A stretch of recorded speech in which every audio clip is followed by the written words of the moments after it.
I feel like you'd expect like Nightwish and Evanescence, and you'll see a lot of that. But people hate that I love Nickelback. Mm. What? I'm a Yeah, Nickelback fan. I back the back here on this show. So Mhm. I'm going to be that. I'm going to be honest with you. Yeah. Nickelback are the best band ever. I love them.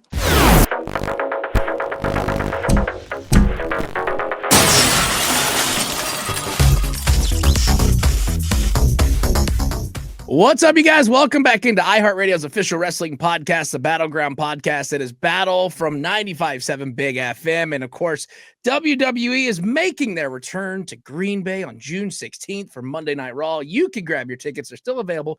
Ticketmaster.com. And I'm very excited about our guest today. And I was thinking of ways how I'm going to introduce her to the audience. So I just thought, da-da-da, woo! Da-da-da, woo! There we go. Give it up for Lyra Valkyria. Lyra, how are you doing Hello. today? I'm great. How are you guys? You know, very well. we're doing pretty good. I had to figure out a different way from last time to introduce to you to the audience. So I thought, why not get them acclimated to what they need to be doing on Monday Night Raw when your music hits. Let's dive right into this because I want to go back to the start. I want to go back to when you found out you were becoming the first ever WWE Women's Intercontinental Champion. You said you found out the day of the show. So what was your immediate reaction? Because obviously there's a lot of excitement going on and you're like, they're giving me this. They're putting my name in the history book. They're letting me be the first ever. How did you mentally prepare for such a historic moment on such short notice? Honestly, I just didn't let myself think about it. I had to just put it to the back of my mind, give everything I had when I go out there. And I always say stuff doesn't hit me in the moment. It doesn't hit me when I think it will. It's not till like, a day or two later, I'm like, oh my God, I'm the Intercontinental Women's Champion. There's only Right. been one. It's me. Right. Yeah, and that's my thought is like you're about to go out there, you're about to put on a hell of a match, and they already tell you already beforehand, hey, by the way, you're going over tonight, you're getting the title. Like in my No mind, pressure. I think No that I would be so nervous that I would like miss something, or Yeah. just in the back of my mind of like, oh, I can't mess this up, I can't do this. Like you handled it with poise and perfection. Well, thank you. I think something that I always just tell myself to stay calm is I've been doing this for 10 years. I the work is done. This is the time to go out and show that what I've done over the 10 years. And I just it really keeps me calm knowing that it's the same four ropes no matter what the opportunity is. Mhm. Um it's the same ring. I know it like the back of my hand. It's what I was born to do. So it just is a really calming feeling that comes with knowing that you've done absolutely everything and put all the work in already. Well, I have to say, I was in Vegas last month, and it's almost kind of like the theme songs are almost kind of a badge of honor nowadays. So like when you have a theme song that the crowd responds to, like that kind of puts you in a different level. But what on a stage like Mania and just leading into that, I mean, what does it feel like when the crowd is feeding into you and it's almost like a sign of approval, like, yes, we're getting behind her? Yeah, it's very cool. I love I'll always be very grateful for NXT. It was that crowd that started that. So then to go out there at WrestleMania, the massive stadium, to have people Mhm. doing that from something that started in NXT is really cool. Yeah. And it's always a great moment because when I come out and I start with my back to the crowd, I always love that Mhm. moment where I turn around and see everyone. Right. Yeah, that's one of my favorite things about my entrance.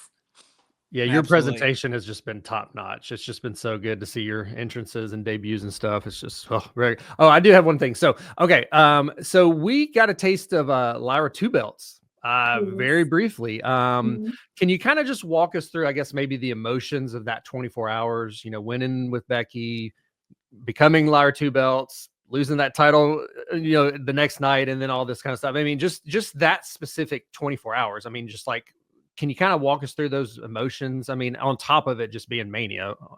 Yeah, yeah, it was so much. I was like, it was my first time in Vegas as well. Um, so just like knowing the match I had in front of me, and knowing that Becky's music was gonna hit, standing at the bottom of that ramp waiting for that was that was pretty electric. You know, it doesn't get any bigger. The match the next day as well. It was just a whole load of not stopping and just go go go and Yeah. just chaotic amazingness. Yeah. You've got to Right, be kind of wired, I guess. It's just like a Yeah. lot of stimulation, you know, just Yeah. yeah. Yeah, absolutely. And of course, WWE returns to Green Bay June 16th, Monday Night Raw. Tickets still available. You can grab them at Ticketmaster.com, WWE.com. You mentioned just a second ago that you're waiting at the bottom of the ramp for Becky's music to hit. When did you find out that that switch was coming? Obviously, we know that Bayley got attacked backstage, and that was kind of that. When did you know that Becky was going to be your partner at WrestleMania? Sorry, that's my cat. It's No a judgment. run-in. I have Run. 5 cats. No judgment. She just came in and wanted to answer the question for me. Yeah. Yeah, well, I called Becky, as we know. What a mistake that turned out to be. So yeah, it was a little bit heartbreaking not getting to tag with Bailey, especially considering, you know, Bailey's a much nicer person. She's in it for everyone, whereas Becky only ever thinks about herself, really. So, you know, I made that mistake, but I've learned from it. I won't make that kind of mistake again. Right. Bailey, I Yeah. miss you. Please respond to my text messages. We've seen her in the gym. She looks incredible. Like, why is she not texting you back? Like, what is It must be the juggling. Yeah, it's the Who juggling. knew? Yeah. I saw that video the other day and I was like, not only is she doing this with like a weight belt attached around her, she's juggling. I was like, I can't even like walk and talk at the same time. And here she is lifting weights while juggling at the same time. I was like, there's no way. Yeah, I don't really understand it, but she looks jacked and ready to come back. So I better start juggling, I guess. Yeah, I guess so. You got to get something going. Yeah. Cause I mean, like you said, she is going to come back with a vengeance. And I'm pretty sure we know the first person on the top of her list when she comes back. It's not Lyra. It's going to be Becky. We already know that that's going to happen. I want to talk about this because I want to reflect on your journey from NXT to becoming double champion on the main roster. What has been the most significant challenges and triumphs along the way for you? I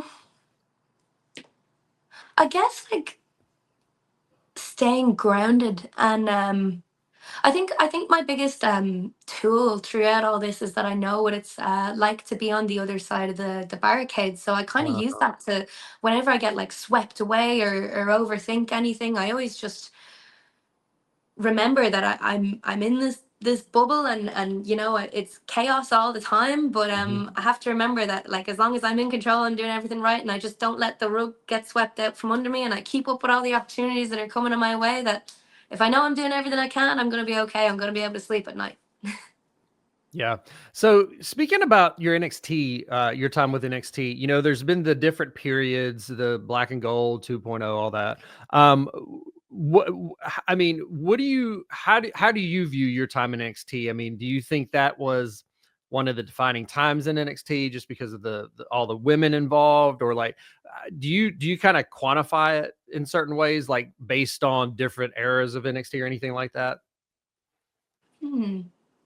I don't know. I was very like shocked when I got drafted. My gut instinct worked against me. I just didn't think it was my time. Right. But I'm always going to be extremely grateful for my time in NXT, especially because I feel like I was built on NXT, like the era of the four horsewomen. They were really what like set the bar for me and made me want to do this.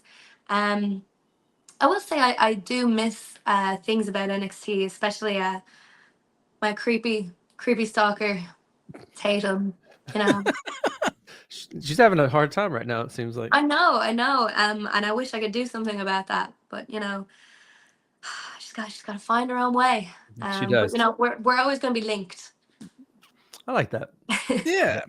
Now, I know last time we had you on the show, we kind of put out the hypothetical, what if WWE was able to bring back the all-women's PLE? And, of course, there's reports out there online that it could potentially be happening. We don't know that because Triple H hasn't said anything, WWE hasn't said anything. But if this does happen, Is there anybody particular? Because obviously you're going to be one of the names thrown out there with being the Intercontinental Women's Champion. Is there any names that you would like to face if we do this all women's PLE? Is there somebody on the top of the list? Obviously, Becky's going to be up there because she thinks she deserves, your title because of everything that happened. But thoughts on this, if it could happen? A big matchup with someone that I haven't faced yet would be very cool. Mm-hmm. Like, I know we've got like Julia on SmackDown now. She's I've never gotten in the ring with her. Stephanie Valkyria. She's another one that's been up and down with from Raw and NXT. So we don't know if it's gonna happen. I don't know who will be involved, but someone that I haven't faced yet would be very cool, very fresh for me. Did kind of the Total Divas era impact you at all? And with that, I just mean like if say Nikki Bella wanted to come on and be on the Evolution show, would you defend your title against someone like that? That sounds like a dumb question, I'm sure. Yes. Yeah. Sorry, I was walking into that one. That was a dumb question. Yeah. Just give her a softball question. Yeah. Yeah, no, 100%. Like Total Divas, I definitely was on I was watching it at the start. I think I dropped off a little bit, but it's like there's so many women that, like, even women I meet outside, like just casual fans that will come to the events or with their boyfriends or whatever, and they'll say, "Oh, I watched Total Divas." It did actually get a lot of women into wrestling, which is really cool. Mm-hmm. But yeah, Nikki Bella, absolutely. Yeah. And piggybacking off kind of what you said, like my wife would always make fun of me because I was watching wrestling all the time and I got my two boys into it. But then she started watching Total Divas and she started watching Bianca and Montez's show. And now she's getting into wrestling. So it's a really cool thing to see WWE not just being in this little bubble of we're wrestling all the time. Now you're seeing, Total Divas. You're seeing, like I said, Bianca Montez's show. You're seeing Stephanie's weekly show that's going out there. And it's got to be a cool thing that WWE is not just saying, hey, we're only just going to do wrestling. We're going to show you everybody's personality outside of wrestling. The different flavors. Mm-hmm. Yeah, no, of course. Sometimes I feel like people are like, oh, there's the Divas era and the Wrestlers era. Like, you need a bit of everything. You need a bit of both. We've got some like divas, we've got some wrestlers, we've got some divas who are great wrestlers. Like, it doesn't have to be one or the other. I love the perfect mix. Yeah. So yeah, I'd love to see a whole lot more of bring back the Diva era, bring back the wrestlers, combine the two. What happens when they get in the ring and go head to head? Who knows? Yeah, absolutely. Definitely will be fun. And now I know we're coming up close to the end of this interview, so here's some things that we like to have fun with at the end. Let's talk about it. You've had an eventful year, including your engagement to LJ. How do you balance? By the way, congratulations. How do you balance your personal life with the demands of a professional wrestling career, as well as his professional wrestling career? We both have just like. We kind of like we met and we bonded over this. Like, we both love this. We both understand like the I can't tell you how lucky I feel that to be with someone that also understands this, appreciates all the the significance of everything that I'm doing. Of course, like, we're just each other's like emotional and support, but also keeping each other grounded. I feel like so lucky to have him, and I can't imagine being with anyone else. Right. So it's I just feel very lucky and happy. Awesome. And obviously when we just mention his name, like you just see the smile on your face get very, very big. And so you can obviously tell how happy you guys are together. And it's always good to see couples very happy and getting ready for the big day when you say I do. Now we move on to the next fun question before we wrap things up. If we were to look at Lyra's music playlist, we scroll through her playlist right now and we stumble across a song and we're like, didn't think Lyra listens to this. What is that song that's going to surprise us if we stumble across on your music playlist? I feel like you'd expect like Nightwish and Evanescence, and you'll see a lot of that. But people hate that I love Nickelback. What?